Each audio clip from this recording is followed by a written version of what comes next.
Dibrugarh university BEd 25 ছেশ্যনৰ এডমিশ্যনৰ notice আহিছে আৰু এন্ট্ৰেন্স এক্সাম কেইটামান দিন আগে হ'ল আৰু ৰিজাল্টছো অলৰেডি ডিক্লেয়াৰ্ড হৈছে।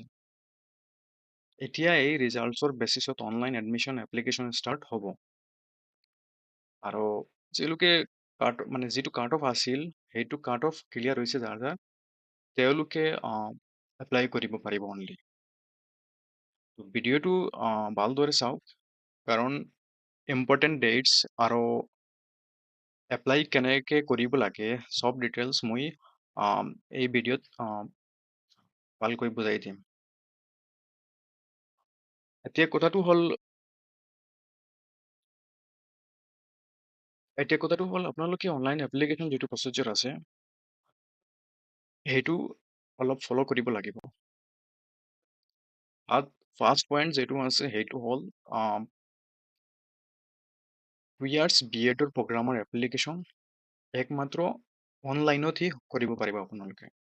মানে এইটো আপুনি অফলাইন কৰিব নোৱাৰিব, সেইটো কেৱল অনলাইনেই কৰিব লাগিব। আৰু ছেকেণ্ড যিটো কথাটো হ'ল এপ্লিকেশ্যন ফৰ্ম জমা দিবলৈ অনলাইন ৰেজিষ্ট্ৰেশ্যন 23 জুলাইৰ পৰাই ষ্টাৰ্ট হ'ব আৰু অনলাইন এপ্লিকেশ্যন জমা দিবলৈ শেষ তাৰিখ হ'ব 29 জুলাই। ইয়াত ভালকৈ মেনশ্যন কৰা আছে। আৰু অনলাইন এপ্লিকেশ্যন ছাবমিট কৰাৰ কাৰণে এটা ছেকেণ্ড অনলাইন এপ্লিকেশ্যন ছাবমিট কৰাৰ কাৰণে ডিব্ৰুগড় ইউনিভাৰ্চিটিৰ অফিচিয়েল ৱেবছাইটত থকা এডমিশ্যন পৰ্টেলত লগ ইন কৰিব লাগিব। তো ইয়াত যিটো অফিচিয়েল আপোনালোকে ৱেবছাইট আছে ইউনিভাৰ্চিটিত সেইটোত লগ ইন কৰি আপোনালোকে এপ্লাই কৰিব লাগিব।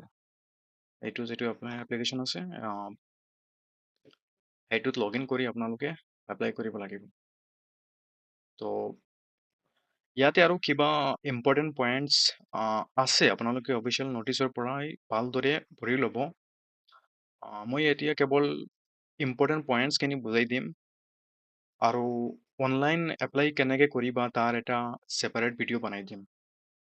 তো আপোনালোকে অফিচিয়েল ৱেবছাইটৰ পৰা নটিচখন ডাউনলোড কৰি কিবা এটা পইণ্ট আছে সেইটো আপোনালোকে অলপ কৰি ল'ব। এই ভিডিঅ'ত ইম্পৰ্টেণ্ট পইণ্টছখিনি মই বুজাই দিম ভালকৈ, ঠিক আছে? এতিয়া নেক্সট কথা হ'ল আপোনালোকে যেতিয়া অনলাইন এপ্লিকেশ্যন ছাবমিট কৰিব তাত আপোনালোকৰ এপ্লিকেশ্যন ফিজ এটা আছে, এইটো হৈছে আপোনাৰ 950।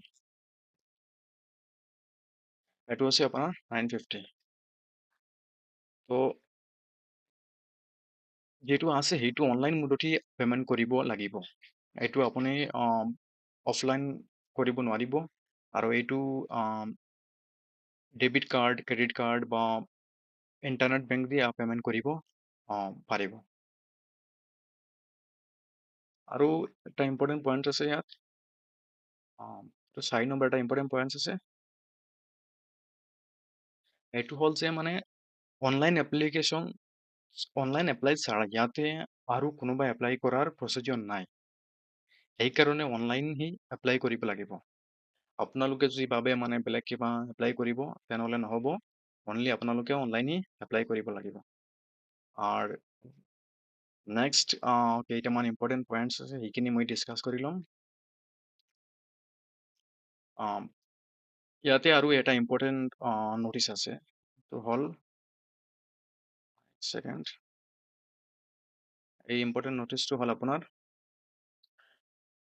ইয়াত কৈছে যে অনলাইন এপ্লিকেশ্যন ফৰ্ম ছাবমিট কৰাৰ পিছত কেণ্ডিডেটে ছাবমিটেড এপ্লিকেশ্যন ফৰ্মৰ এটা প্ৰিণ্ট আউট লৈ সেই ফৰ্মটো ডিপাৰ্টমেণ্ট অফ এডুকেশ্যন ডিব্ৰুগড় ইউনিভাৰ্চিটিৰ অফিচত মানে চেণ্ড কৰিব লাগিব। ডেটটো দিয়া আছে, এইটো ডিব্ৰুগড় ইউনিভাৰ্চিটিৰ অফিচত 30 জুলাই বা তাৰ আগে এইটো মানে চেণ্ড কৰিব লাগিব।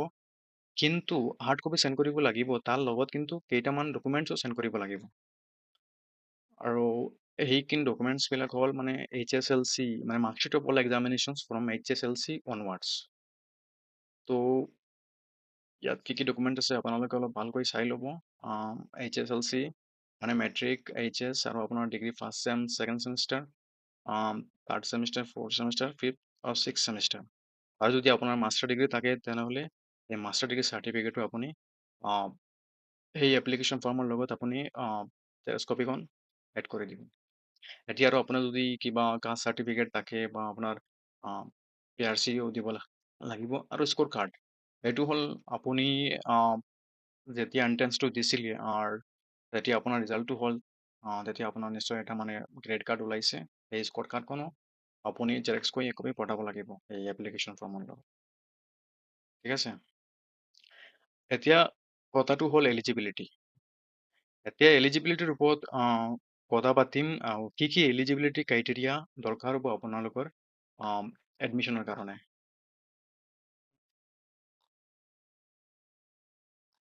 এতিয়া কথাটো হ'ল নাম্বাৰ ওৱান যিটো পইণ্ট আছে সেইটো হ'ল মানে কোনোবাই ছাবজেক্টটোত গ্ৰেজুৱেশ্যন বা মাষ্টাৰ ডিগ্ৰীৰ লগত মিনিমাম 50% মাৰ্কছ থাকিব লাগিব। যদি আপুনি এডমিশ্যন ল'ব ভাবিছে তেনেহ'লে আপোনাৰ কিন্তু গ্ৰেজুৱেশ্যনত বা মাষ্টাৰ্ছত আপোনাৰ কিন্তু 50% থাকিব লাগিব। আৰু যদি আপুনি বিটেক কৰিছে তেনেহ'লে আপোনাৰ 55% মাৰ্কছ থাকিব লাগিব। 55% মাৰ্কছ থাকিব লাগিব। এতিয়া আন এটা ইম্পৰ্টেণ্ট কথা হ'ল যে এইটো চবতকৈ মানে ইম্পৰ্টেণ্ট পইণ্ট হয়। এতিয়া আপোনালোকে অলপ ভালকৈ বুজি ল'ব এই পইণ্টটো। এই পইণ্টটো বহুত বেছি ইম্পৰ্টেণ্ট হয় আপোনালোকৰ কাৰণে। কাৰণ ইয়াত কৈছে যে NCTE নৰ্মছ অনুসাৰে ক্যান্ডিডেটসে মেজর সাবজেক্টত 50% বা তার বেশি মার্কস পাইলেও যদি টোটাল ব্যাচেলার্স ডিগ্রির সব সাবজেক্টস মিলাই এগ্রিগেট 50% মার্কস পড়া কম থাকে তেনেহ'লে BEd প্ৰগ্ৰামত এডমিশ্যনৰ বাবে এলিজিবল নহয়। কাৰণ মিনিমাম 50% এগ্ৰিগেট মাৰ্কস থাকিব লাগিব। তো ইয়াত মানে চিম্পলি কৈছে যে মানে ছাপোজ আপোনালোকে ধৰি লওক এটা ষ্টুডেণ্ট আছে মানে ছাপোজ ধৰি লওক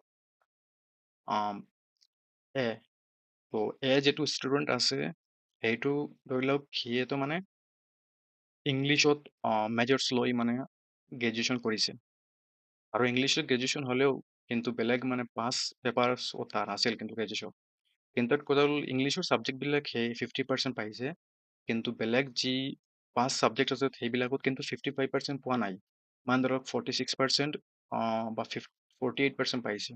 তো তেনেহ'লে সেই ষ্টুডেণ্ট এটো যিটো আছে সেইটো এলিজিবল নহ'ব এই এডমিশ্যনৰ কাৰণে। ঠিক আছে। তো আপোনালোকে নিশ্চয় এই পইণ্ট আপোনালোকে বুজি পাইছে। এতিয়া আৰু আপোনালোকৰ এলিজিবিলিটি ক্ৰাইটেৰিয়াৰ লগত আপোনাৰ আন এটা ইম্পৰ্টেণ্ট পইণ্ট হ'ল যে ওপৰৰ যি দুটি পইণ্ট আছে আপুনি এইটো বুজি পালে মানে কিমান পাৰ্চেণ্টেজ লাগিব। আন এটা কথাটো তেতিয়াহ'লে আপোনালোকে ডিব্ৰুগড় ইউনিভাৰ্চিটিৰ আণ্ডাৰে যিটো BEdৰ এণ্ট্ৰেঞ্চ হৈছে সেইটো কিন্তু কোৱালিফাই কৰিব লাগিব আৰু আপোনাৰ ভেলিড স্ক'ৰ কাৰ্ডো থাকিব লাগিব। মানে যিমান কাট অফ গৈছে তাৰ তলত হ'লে আপুনি এলিজিবল নহ'ব। আপুনি কাট অফৰ ওপৰত মাৰ্কছ পাব লাগিব। এতিয়া নেক্সট পইণ্টত এডমিশ্যনৰ বাবে কি কি ৰিলেক্সেশ্যন আছে সেই সব কথা আলোচনা কৰিম। তো এতিয়া মানে কি কি ৰিলেক্সেশ্যন হ'ব এডমিশ্যনৰ কাৰণে সেইটো কথা হ'ল তো relaxation of marks up to 5% the qualifying examination may be granted to the following candidates.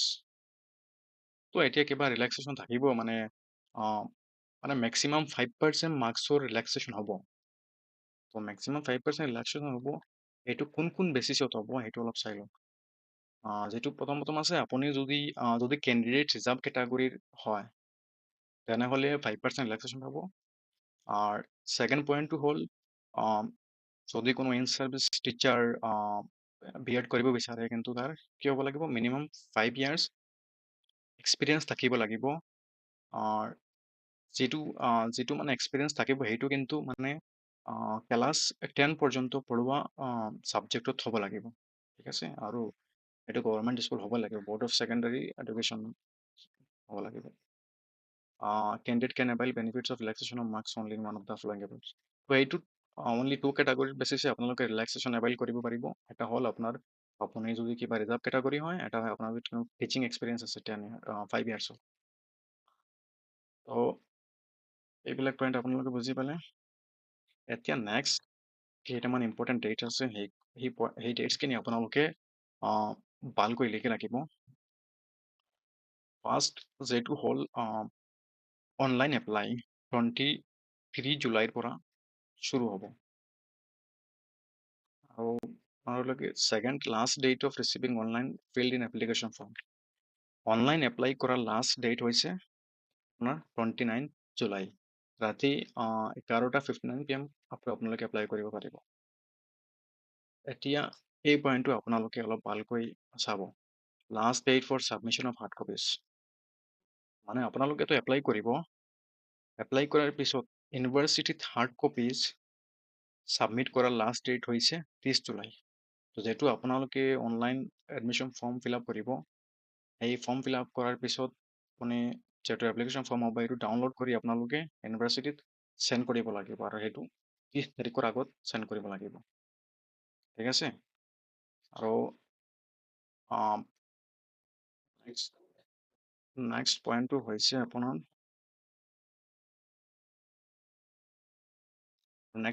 আপোনাৰ ছিলেক্টেড কেণ্ডিডেটছৰ ন'টিচ ৱেবছাইটত 5 আগষ্টত আহিব। মানে আপোনালোকে যিটো online application form fill up কৰিব, তাৰপিছত আপোনাৰ হাৰ্ড কপিজবিলাক চেণ্ড কৰিব ইউনিভাৰ্চিটিত। তাৰপিছত যিটো আপোনাৰ মানে যিবিলাক ষ্টুডেণ্টৰ ছিলেকশ্যন হ'ব, সেইবিলাকৰ লিষ্টখন কিন্তু ৱেবছাইটত 5 আগষ্টৰ পৰা এভেইলেবল হ'ব। ঠিক আছে, সেইটো মনত ৰাখিব। আৰু নেক্সট এডমিশ্যন ডেটটো মনত ৰাখিব। এতিয়া ডেট অফ এডমিশ্যন, ছিলেক্টেড কেণ্ডিডেটছৰ এডমিশ্যন ডেট হৈছে 8 আগষ্ট। যিবিলাক কেণ্ডিডেটৰ লিষ্ট ৱেবছাইটত দিব, তেওঁলোকে কিন্তু 8 আগষ্টৰ পৰাই এডমিশ্যন ল'ব পাৰিব। আৰু লাষ্ট হ'ল আপোনালোকৰ ডেট অফ কমেন্সমেণ্ট অফ ক্লাছেছ, মানে আৰু BEdৰ যিটো আপোনাৰ ক্লাছ সেইটো 11 আগষ্টৰ পৰা ষ্টাৰ্ট হ'ব। তো এইখিনি আছিল এই ভিডিঅ'ত। যি পইণ্ট ইম্পৰ্টেণ্ট আছিল মই কৈ দিলোঁ। বাকী আপোনালোকে অনলাইন এপ্লিকেশ্যন ফিল আপ কৰাৰ আগতে এবাৰ মানে এই ন'টিচখন অলপ ভালকৈ পঢ়ি ল'ব আপোনালোকে। বাকী পূৰা অনলাইন এপ্লাই কেনে কৰিব লাগে সেইটো মই নেক্সট ভিডিঅ'ত দেখুৱাম। আপোনালোকে ন'টিচখন অলপ ভালকৈ পঢ়ি ল'ব।